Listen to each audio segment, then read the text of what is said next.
red dot was introduced in the 1900s. It was just a plastic tube that caught ambient light and illuminated. We now know that as the fiber optic.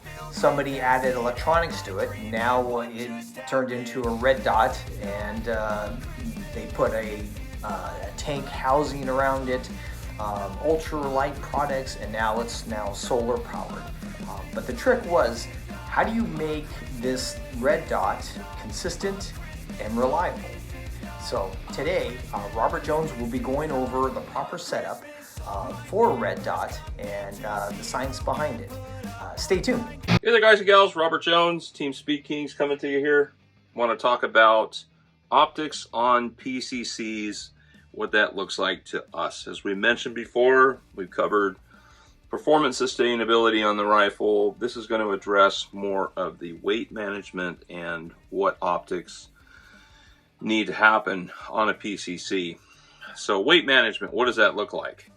We got a couple different platforms here to look at, and one is the ca-idpa, and again, safety first guys, and we'll touch on ca-idpa optics.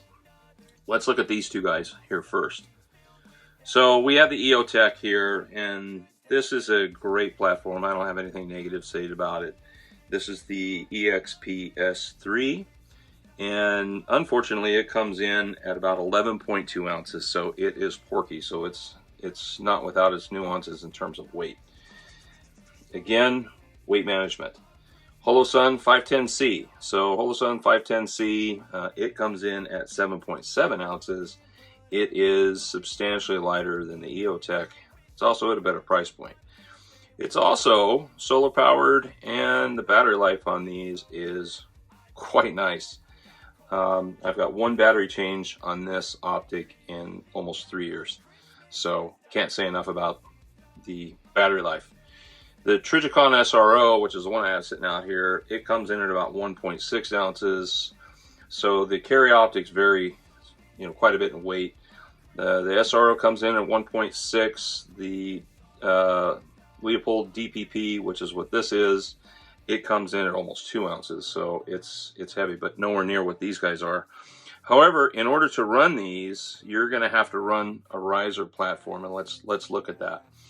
So the Holosun over your overbore, your side overbore, is about 2.5 inches. Optic is about 2 3/4, which is about typical with any of the AR platforms with this straight line system that they have.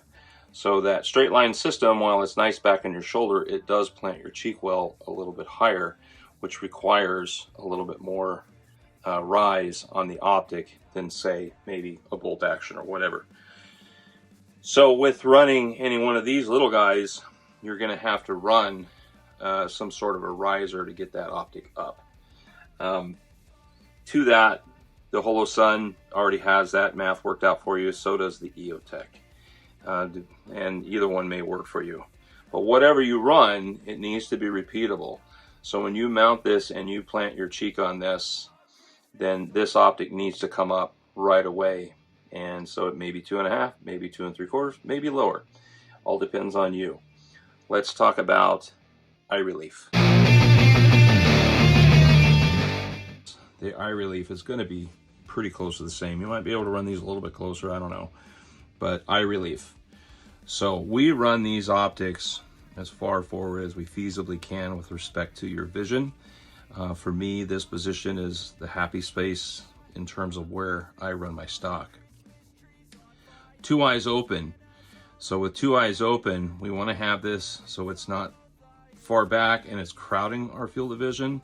We want to give enough relief where we can see the Optic, but however, as we're transitioning through targets, this does not crowd us and hinder us.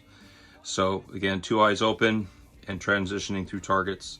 Paul talks about that on some of his other stuff in terms of cadence. If you haven't seen those videos, take a look at them. Great wealth of information. So again, so height over bore. So height over bore is going to have a lot to do with wherever you have your zero at on your gun too, right? So for me, my zero is at 10 yards. Why is it at 10 yards? That's where the steels are sitting. So steels, being the nemesis for whatever reason, I want to be able to put that 65 MOA ring right on it with the dot, hits trigger, and the steel goes down. At 10 yards, that means that my hold at 3 yards or 30 yards is going to be substantial one way or the other. You're going to want to know where your gun hits. So again, 0 at 10 yards. Your typical paper engagements for your targets are going to be 3, 5, 7 for your papers, 10, can be out to 20, and in rare cases, it'll actually be out to 30. So you're going to want to know, do your homework, and know where this hits at those different distances. So as you're playing the game, you're always going 0 down. 0 down is the magic to this. So hope this helps, guys, and look forward to seeing you out on the range. I still remember. Then I became a man, lost sight of who I am. Thank you for watching. If you have any additional questions, just leave a comment and I'll get to you as soon as I can. Your subscription and likes are very much appreciated. And like always, be safe and I'll see you on the range.